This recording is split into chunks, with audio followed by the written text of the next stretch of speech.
Hello and welcome back to my channel. We are going to be doing things a little bit differently today. We're taking a break from the vlogs because this is a video I have been meaning to make for literally over a year now. And since today, the day I'm recording this, technically it will be yesterday for you guys because you'll be watching this on Tuesday, is the 1-year anniversary of me breaking and setting a record at Cal State East Bay. I figured now would be the absolute perfect time to do this. So today we are going to be talking all about my college experience, being an anthropology major, and answering a bunch of questions that you guys have left me over the past year. So let's get into it.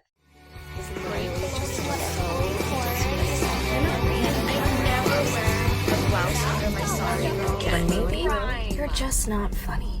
I'm first going to start off with my college experience, which is probably going to take a minute. So if you're honestly only here for the anthropology portion of this thing, that does make me a little bit sad because you should want to hear my whole story, duh.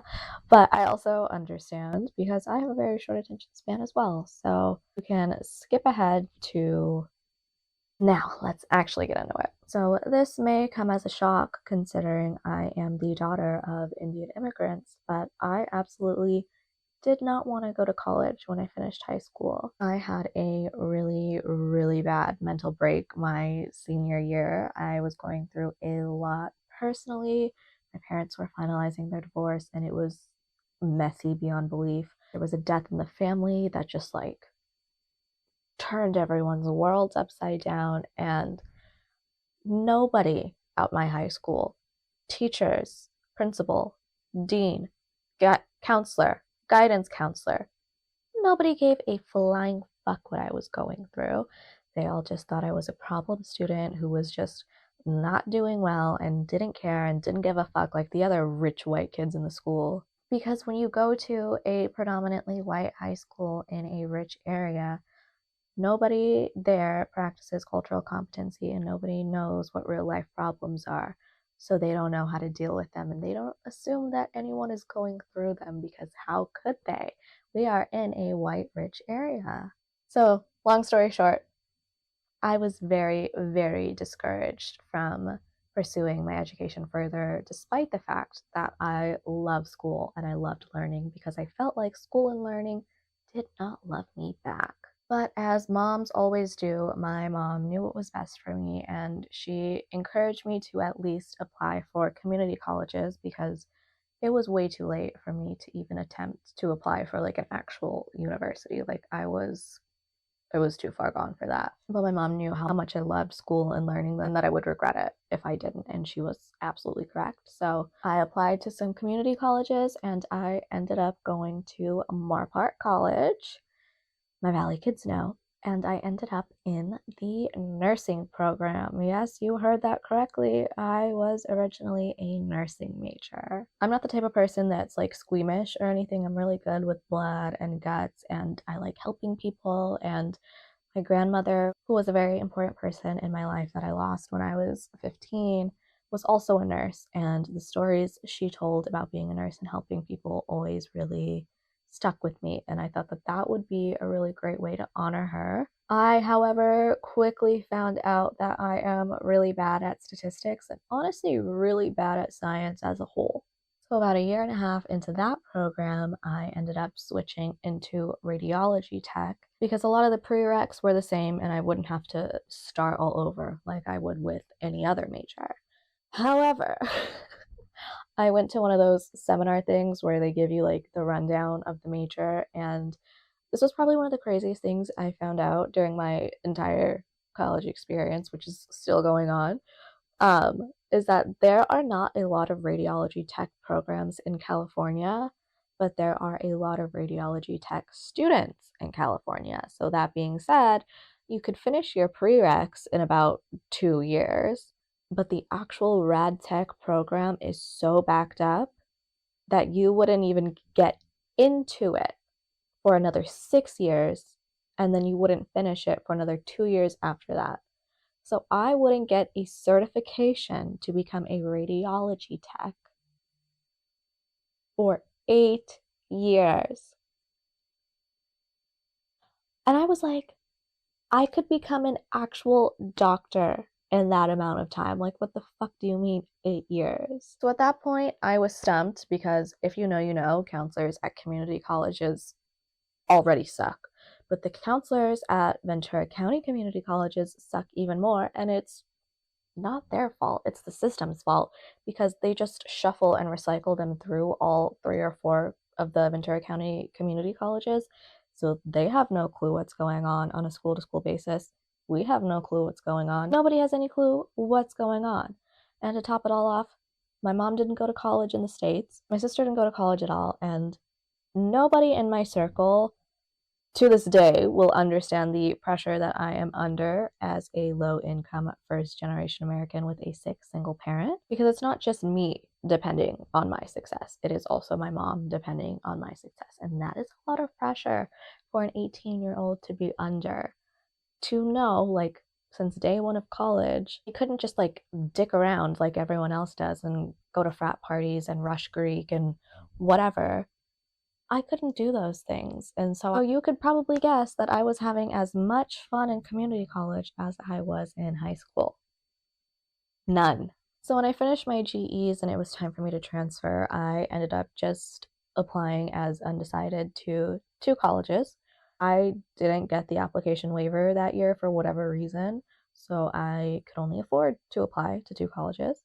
So I applied to Cal State East Bay, which, spoiler alert, y'all know I ended up there, and CSUN, Cal State Northridge, because I was still living in the Valley at the time, and that was like going to be the most convenient thing because it was like 10 minutes down the street from where I was living. But I applied to Cal State East Bay because, as some of y'all know, I lived in the Bay Area until I was 10 or 11, and I always wanted to go back, regardless of if it was for college or not. I always wanted to go back for a little while. So I figured this would be the perfect opportunity to do that. So February 2020 rolls around and I get accepted into Cal State East Bay, which actually was my top choice. CSUN was my safety school. And I got accepted into their anthropology program. I guess I somehow subconsciously took a lot of anthro classes as my electives when I was in community college, and it was enough for me to get into that program at East Bay. So to answer the question that I get a lot is, how did I pick my major? How did I pick anthropology? I didn't. Anthropology chose me, and it sounds very corny and very cheesy, but it honestly really, really did, because prior to getting accepted into this program, I don't even think I fully understood what anthropology was and never considered it as something I would pursue. So I made my plans, I got my housing settled, I got my FAFSA settled, I had all the money I needed saved up, and then bam, COVID. The pandemic hit, and my first 2 years of university ended up being online. As some of you may or may not know, I've talked about this very briefly on TikTok, but I was homeschooled until high school. And so it's not like I was unfamiliar with online at home learning. It's just that I fucking hated it. I know so many people were so relieved when we went online because like, oh my God, it's so much easier. I can cheat. I don't have to pay attention. I'm a nerd. Like, contrary to popular belief, I am a nerd through and through. And so not being able to actually learn and seeing all of my professors just decide to be lazy and not put in the work, but then expect us to not be lazy and also put in the work, just like, it threw me for a fucking loop. So even though my grades were the best they had been in a long, long time, I was spiraling because even though I knew I wasn't going to have the average college experience, that was not what I had envisioned for myself at all, which I think anyone can relate to when it comes to the past 3 years. So I decided to take a semester off. And as y'all can imagine, my parents lo kya kahenge the fuck out of me. They, for some reason, just thought if I took a break, I would not go back. And no matter how much I explained it to them, they weren't getting why I wanted to take the break, and they weren't understanding that it's because I loved school that I wanted to take the break and not because I hated school. And it was just, we were butting heads. We weren't coming to an agreement. And so I just decided to do it anyway because I knew what was best for me. I knew I was going to go back. And I knew that if I didn't take that break then I probably would have ended up just dropping out altogether because the amount of like stress and pressure I was feeling at the time, I would have cracked. I would have cracked at some point. So I took the semester off, and it ended up being one of the best decisions I have ever made for myself. While I was on my break, I ended up pursuing a formal ADHD diagnosis. I sought out a psychiatrist and I got put on meds, which is a whole other story. I can do another video on if you guys want. But when I went back to class that next semester, I was so refreshed and ready, and it was just the hard reset I didn't even know that I needed. Like taking the break, but also getting my needs met with my ADHD, like changed everything for me. And so much so that I ended up breaking that record that I previously mentioned, and I got accepted into my sociology minor that semester. So if you were looking for a sign to get an ADHD diagnosis or start meds, like this is it. Do it. So now I am on track to graduate next year, hopefully, if all goes well. And that is pretty much the gist of my college experience so far. It has still been very bumpy since then. It has been very unconventional. It has been a wild ride and not at all what I was expecting, but it has been fun, and I have met some of the greatest people ever and some of my bestest friends that I could not live without, and so it was worth all of the mental breakdowns, I will say that. So now we can get into the anthro questions y'all have asked me. So number one, what is anthropology? I guess we should start with the basics here. Anthropology is the scientific study of humanity, concerned with human behavior, human biology, cultures, societies, and linguistics, in both the present and past, including past human species.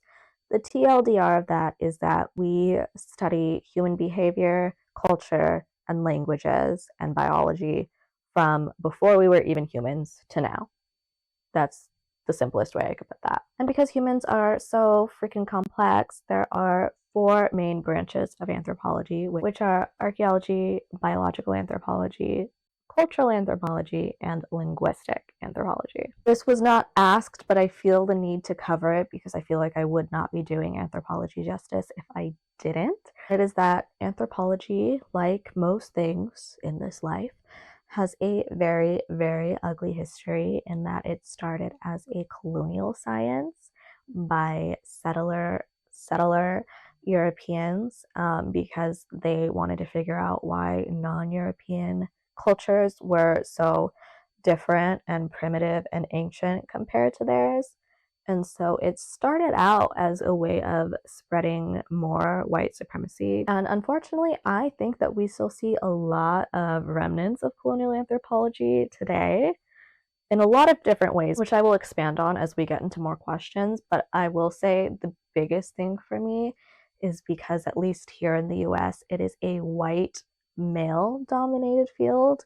And when I say that, I mean it. It is both a white dominated field and both a male dominated field and a white male dominated field. Because most of my professors have been white men or just men in general. I've had maybe like 2 or 3 men of color, but all of my female anthropology professors have been white. So it is all 3 white male and white male dominated, if that makes sense. Okay, next question. Is it interesting? To me, of course, yes, I am absolutely fascinated by all things anthropology. There hasn't been a topic that I've learned so far that I've been like, boring, skip, like, not into it. But the concept of interesting is super subjective because I've had a lot of classmates who literally could not care less about what we were learning about and were just there for the grade. So it really depends on the person, but I also think it depends on the professor, because I've had a lot of classes where the subject material itself was really interesting, but the professor did not go about teaching it in a way that was engaging. So I think if you have the right professor, it can be the most fascinating thing you've ever learned in your life, or like the most boring, like skip worthy thing you've ever learned in your life. Okay, this is probably the question I get asked the most when I talk about anthropology, which is career opportunities. And it drives me a little nuts that I get asked this question so much because I feel like if we didn't focus so much on like business and tech and marketing as much as we do, people would just already know. I feel like because we're so focused on business and tech and marketing, people forget that there are any other jobs out there. But there are so many opportunities, and of course, they depend on which branch of anthro you're in, but it also depends on which degree you have, like in any field, because there are different job opportunities based on if you have a bachelor's, master's, PhD, etc. Archaeology, of course, is the most self evident because it's literally in the name, and I would say that being an archaeologist is probably the most hands on job there is within anthropology because you're literally doing excavations, you're at dig sites, you're dealing with human remains. It's the most hands on you will get in any job within anthropology. Biological anthropology deals with all things evolution, so they do typically work hand in hand with archaeologists in that they take the bones that have been found and do the full workup and examination and figuring out where they fit into historically. But there are careers outside of fieldwork too, which include museum administration, exhibit collection and development, and of course, education. You can always be an anthropology professor, no matter which branch you're in. And that's just to name a few. There are a lot more that I do not have time to cover every single job opportunity for every single branch. Cultural anthropology, which again is what I'm studying, is probably the most vast of the four branches just because of how lightly culture is defined. The most typical job found within cultural anthropology is field study, which if you don't know what a field study is basically you spend a certain amount of time. I think the minimum now is 1 to 2 years in a different country or with a culture that is different from your own, and you completely immerse yourself within their culture. You typically get placed with a family, and they're kind of supposed to act like you're not there. Like they're just supposed to go about their days as they would. And basically, the anthropologist is just there to observe how their everyday actions influence their behavior because so much of what we know of human interaction and human behavior is based off of white people because they have been studied the most and because their culture has been preserved the most. So, of course, I have my qualms with this because I feel like this is one of those remnants of colonial anthropology that I was talking about earlier, in that it is mostly white American anthropologists going into the homes of people in the global south and disrupting their typical ways of life. But that is another tangent for another day because my camera is dying. So outside of field study, there are actually a lot of different paths you can take with cultural anthropology. I would say my favorite is media anthropology, which is when film and TV projects bring in cultural anthropologists to make sure that they are accurately representing a culture that is within their project. And we see this a lot within Marvel with like Moon Knight, both the Black Panther movies, Miss Marvel.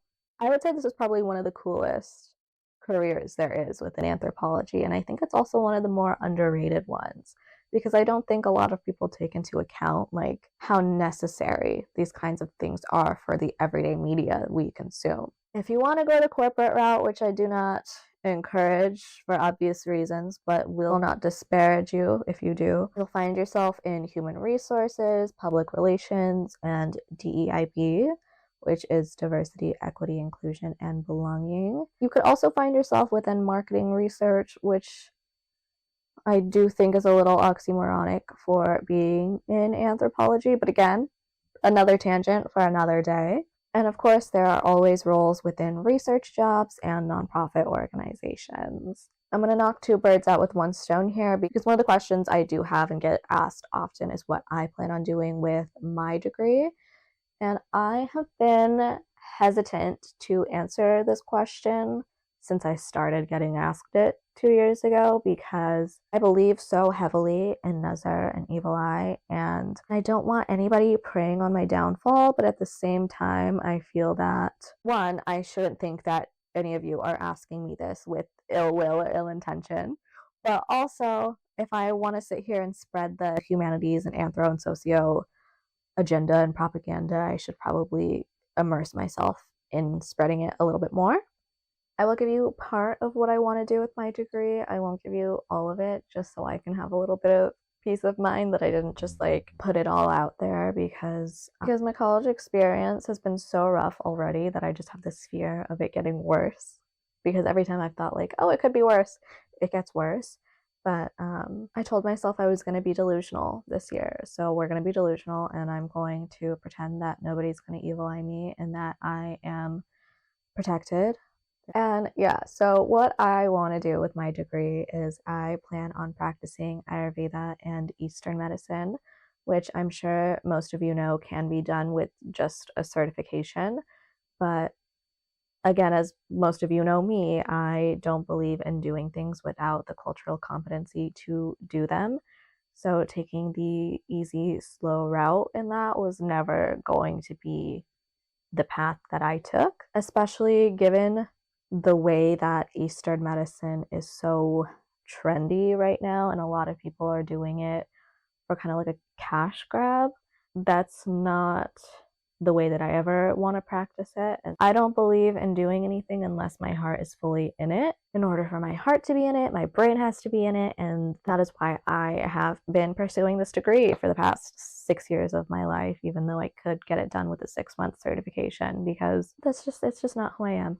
And that's not the full gist or full story of what I want to do past that, but that is as much as I will give, so you guys at least have an idea of what I want to do without me feeling like I gave away too much. So that is also a career path that can be taken with cultural anthropology. And finally, there is linguistic anthropology, which I personally think is the most limited out of the four, because it's very niche in a sense. I feel like the other branches are a little more broad and are kind of umbrella-y in a sense that they cover a multitude of sub branches underneath them, but linguistics kind of doesn't. There are of course different like subfields of linguistics in that there are different schools of thought, that there's, language and gender, language and sexuality, language and race, that kind of thing. But even so, the jobs are still the same within those sub branches, if that makes sense. There are careers within education, research, and field study, but field study for linguistics is different than that of field study for cultural anthropology, because they specifically study languages, and more specifically endangered languages or languages that have already gone extinct, so to say, because of colonialism, and have only been preserved through ancient writings or books or letters or things like that. Okay, next question, what do we learn? Again, what we learn depends on which branch you're in, what degree you're pursuing, but also which university you're at, because each university has a different roadmap. But typically what I find is that for your lower div classes, you are taking like intro to all the different types of branches. So cultural, biological, linguistic, and archaeology are taking intro classes for all of those. And then once you get into your upper division classes, they're a little more niche into whichever branch or path you've chosen to pursue. So for me, within sociocultural anthropology, a lot of the classes I've taken have been centered around race, societies, politics, gender, those kinds of things. And I will say personally, it does become redundant after a while, especially when you pair it with sociology like I have, because everything comes back to colonialism and racism. And at first, when you're like new to the subject, you're like, oh my god, no way, like I would have never thought that that was linked to racism. But then once you're 6 years into it, you're like, let me guess, white supremacy. And you're never wrong anymore at that point. I definitely will say that sociocultural anthropology and sociology as a whole are not for the faint of heart, because I have had a lot of days where I leave class just like depressed because of how heavy the topics and the course material can be. And there's also this like kind of sense of mourning what could have been for all these different cultures and societies and countries had Europeans not been genocidal maniacs, Anyway, Next question. My favorite branch of anthropology is definitely biological, even though I am a sociocultural major. I do think if I had the choice of which branch I would have pursued when I got accepted into my program, I probably would have chosen biological, but because I kind of just like had to go with what was given to me, I ended up in sociocultural, which I still do love, but there's something about biological anthropology that I just find fascinating. I think evolution is fascinating. I broke my record in a biological anthropology class. And if I get lucky enough to do a master's degree, it probably will be in biological anthropology because I just love it that much. Okay, final question is, do we cover racial topics? And this is an absolute yes, we do. And this is the one thing I will say does not matter on the branch of anthropology you're studying, because, of course, one, there are those roots in anthropology being a colonial science at first, but also because of how much racism is ingrained into every single part of our humanity.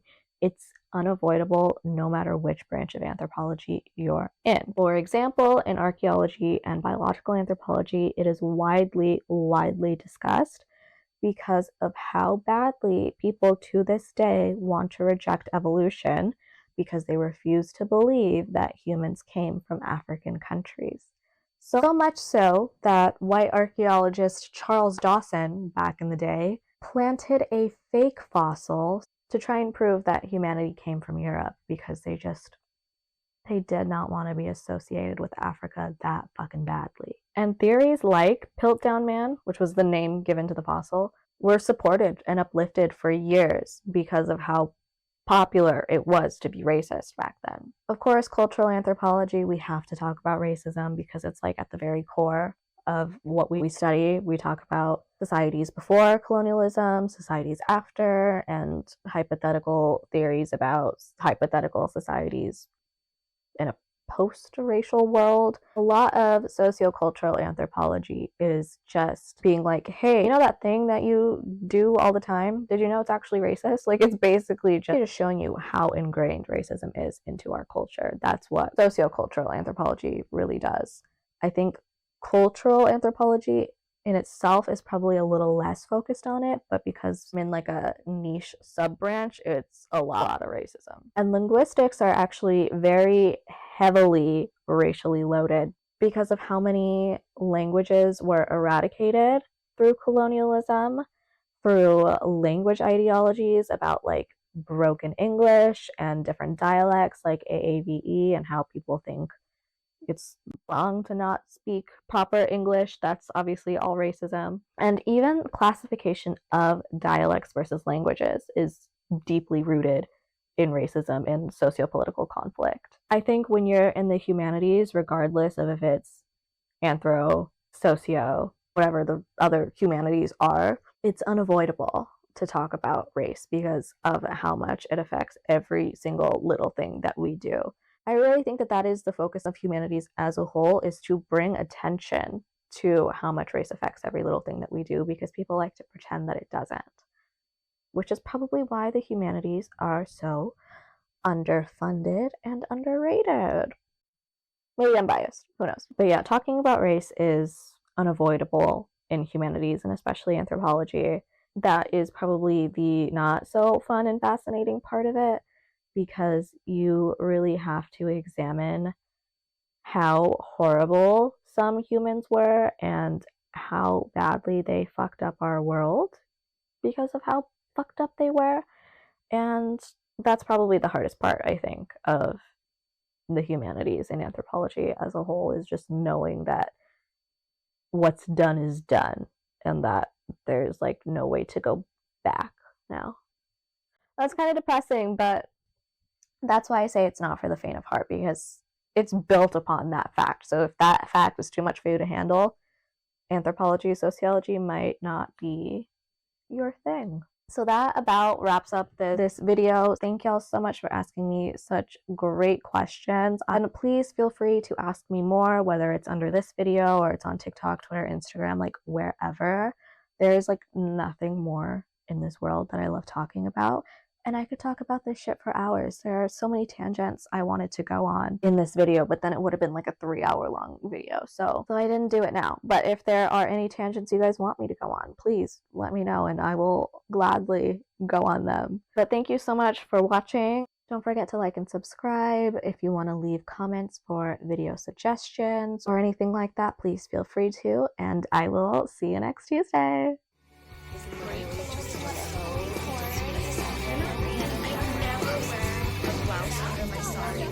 Maybe you're just not funny.